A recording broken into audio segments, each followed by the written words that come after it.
I was wrong in doing what I did. No!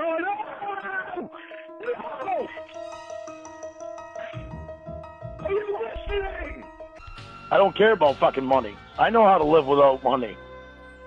It's not something new to me. Sean here. I apologize. I made a video, deleted it 3 times because I just wasn't happy with it.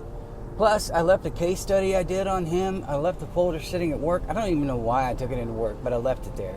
I hope we do the Lorne Awards, and if nobody else is going to do them, I may do them just for fun. The first topic I want to hit is the word appropriate, because I think Lorne has heard that word his entire life. That's not appropriate. Your behavior is not appropriate. I'm pretty sure he heard it all his life, but never understood it. Remember, Lorne's a binary thinker. So I think whoever told him that, he thought they either like or dislike what I'm doing. And they don't like it, which means if you don't like something, it's not appropriate. My ex's sisters are polar opposites. One's far left and Jewish, a Jewish convert, and the other one is far right and Christian. They both grew up the same, but I think they wanted to distinguish themselves from each other, and I may have told you that before. The far left one is woke as shit, offended at everything, narcissistic anger. And in politics, I think we can see the way that Lorne thinks. I think we can see it clearly. Because what somebody else finds offensive, they're going to try to force on you, which in turn is going to piss you off. But the point is, whatever side is telling the other person your behavior is not okay, your beliefs are not okay, this is Lorne. Pretty much when you hear these people do that, just picture them as Lorne Armstrong.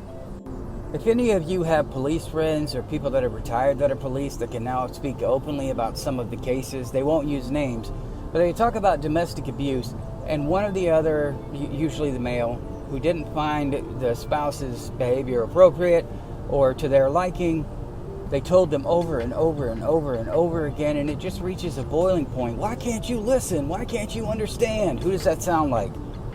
So I think Lorne telling Winnie or Casey or anybody that their behavior is not appropriate over and over and they just won't listen, I think we can all agree that's going to be a domestic violence case. Normal people would use communication lines. We plan out, like I talked about before, we plan out when we're going to have this conversation.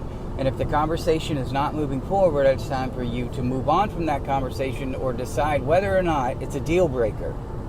Everything is a deal breaker to Lorne. Everything. Every single thing. If you ever do that again, I'm hanging up. The threat of him hanging up is so stupid. We're all tired of it. We listen to it and we're just like, come on, man. You're just going to call back an hour later, and if they don't call you back, you're going to call back and scream at them. Why didn't you call me back? You always call me back before. His logic, it's breathtaking. At some point in your relationships, friendships or romantic, you're going to hit a snag. They're going to not like something you've done, and you're going to have a conversation. And they're going to tell you whether or not they like that behavior. And if that's just who you are, and they can't understand it, then it's time to move on. We know the catfish women won't move on because they're there for a reason. Lorne keeps telling them your behavior's not okay, and they repeat that behavior. And he doesn't understand that if he doesn't like it, he should probably move on. Another word he doesn't understand is compromise. Because if you don't like their behavior, they can say things, and I would say things like this. Look, I'll try to be more mindful of it. And I'll try to be careful of when I do it. If we're going through a rough patch, now this is not something I would say for everything. If we're going through a rough patch, I will definitely pay closer attention to it. If you're angry, I'll definitely pay attention to it. But if I don't like the fact that you're angry all the time, you don't care either. Do an experiment with your spouse. Don't do a well. The next time they tell you they don't find something appropriate or they don't like it, have a conversation with them and come to a resolution. And then tell them, there's something that you do that I don't find appropriate. And see how they respond. If they respond with, that's just who I am, you're going to have to deal with it, or I'm not going to change, you know instantly you're probably not compatible. And that's going to just compound, and then later on in your relationship, it's going to be a big fight. If you emotionally compromise somebody, it's weird. Because if somebody has emotional needs, they go out and do something physical with someone else. New is always exciting. New is always dangerous and fun. So I would expect that from a couple that just can't come to a resolution on anything. Every topic they talk about, nobody compromises. It's going to cause issues. So if you're still in a young relationship, I don't mean age, but you know what I mean, a newer relationship, and you're spotting all of these warning signs, don't be a Lorne. Get the hell out of there. It hurts. And we talked about Lorne and him not wanting to deal with the pain of loneliness and the breakup, and going back and thinking about everything he should have said, everything he did say, his own actions, and how he can alter those, how he can alter his memories to where the other person is to blame. I swear to you, on all that is holy, if I was dating a woman and she had a dildo and told me it was in the shape of her ex-boyfriend, and we were actively having sex, and she was telling me how great it was, I wouldn't be in that relationship. I mean, that's blatant disrespect. But of course, Lorne didn't pick up on that. He was jealous of the dildo. I don't care if my wife or girlfriend, whoever it is, if your boyfriend, girlfriend, whoever it is, it's not a big deal if they use sex toys. I'd rather them use that, maybe include me in it. And if they want to use it privately, that's on them. I mean, I'm kind of a horn dog myself. So I like having sex a lot. What I'm saying is, if they have sex toys, it's perfectly normal for them to use it on their own. But Lorne got jealous. He doesn't even want a sex toy inside of his woman. And as I said before, I would prefer that she use sex toys and not a real human being. Now, granted, Jamie Amy, the robot, was throwing it in Lorne's face. He couldn't get it. He either had to choose, and all respect to whoever was behind this, he either had to choose between accepting it or moving on. And of course we knew, despite the fact that he probably didn't need to accept it, he probably should have moved on if that was a deal breaker. Despite that fact, he stayed. If I was dating Slash and he told me he had oh man, if I was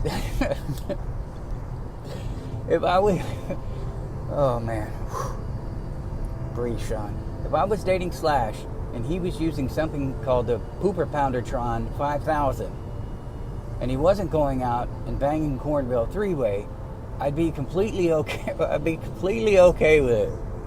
Slash, you're spending an awful lot of time with Cornville three-way. Man, I'm gonna get murdered for that one.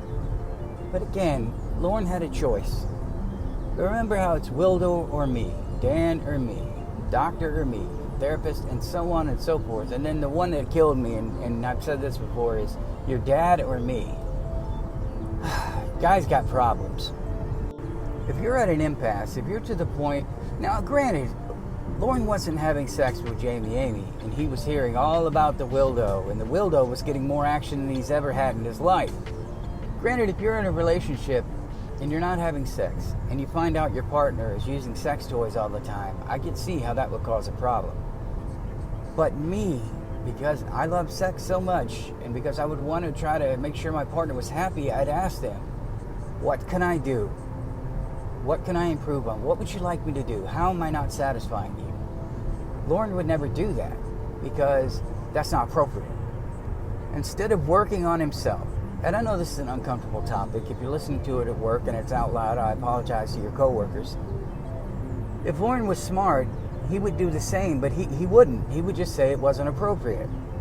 Can you ever imagine a scenario where he's asking his partner, I know I'm done in 30 seconds. Is there something else I can do to assist you? I'm not going to say a name. There was a couple. The guy had some issues. They loved each other so much. So much. He swallowed his pride. And he put a strap-on on. He put one on. And when he was finished, he would continue with that. And that would satisfy her. Can you ever see Lorne swallowing his pride? Can you see him getting something that's bigger than he is? She wants to make him happy, and he's got a crooked, broken dink. And she loves him so much that it's okay that he can't satisfy her in that way. So if I love somebody so much, and again, I know this is uncomfortable, and they tell me, look, you're just not doing it for me, I'm going to ask them, what can I do? What can I do? Because I don't want them to stray. I want them to stay with me. And unfortunately for some people, physical contact is a big part of some people's marriage. And they may just not be good at it. As you can guess, those were my good friends. That was when I lived in Portland, Oregon. Pretty open. The culture out there is much different than it is here in the Midwest. Much different. Come to think of it, I can't recall the last time I heard a guy, and I used to work on a military post, and this was as recent as 8 years ago. Yeah, 8 years ago. I had to think for a second. You used to hear stuff, oh, I had the wife tapping out last night, or man, we did it so much I can't even walk today. You know the regular braggart stuff. I can't remember a guy actually saying something like, I'm having any kind of issues. It's always, I'm the greatest lover in the world. Oh, I rock it like a porn star. I'll never forget that, Jamie. Not Jamie Amy, another Jamie.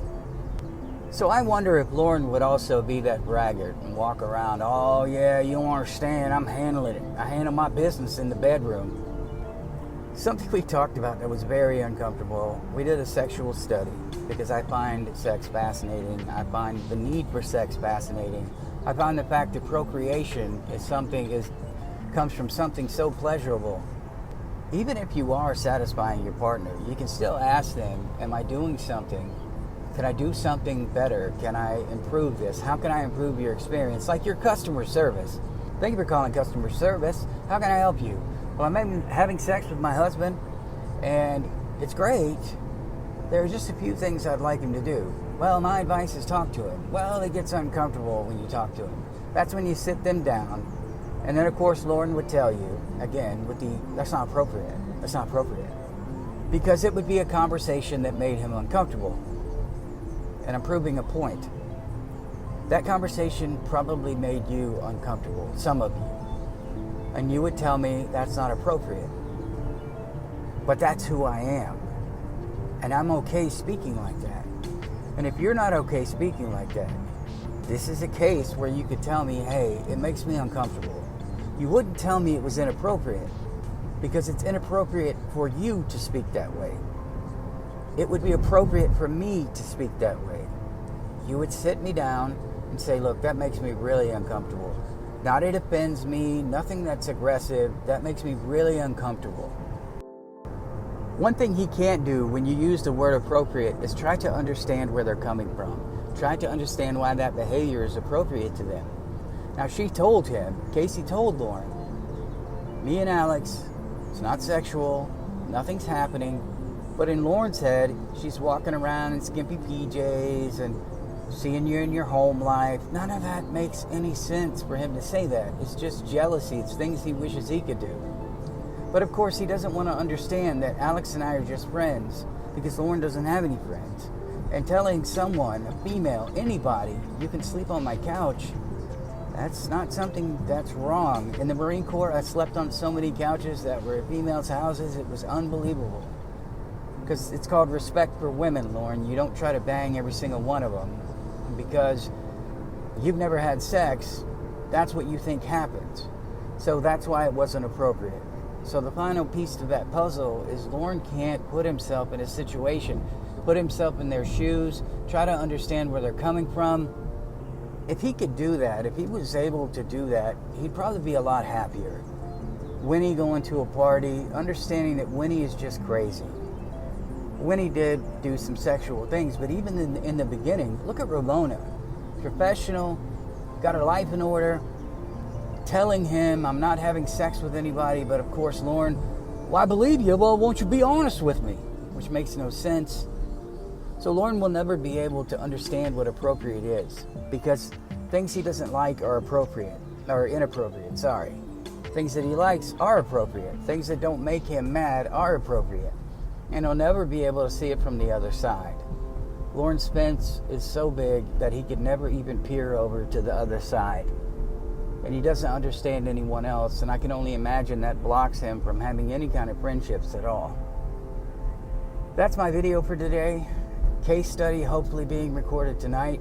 I love you guys. I will see you in the next one.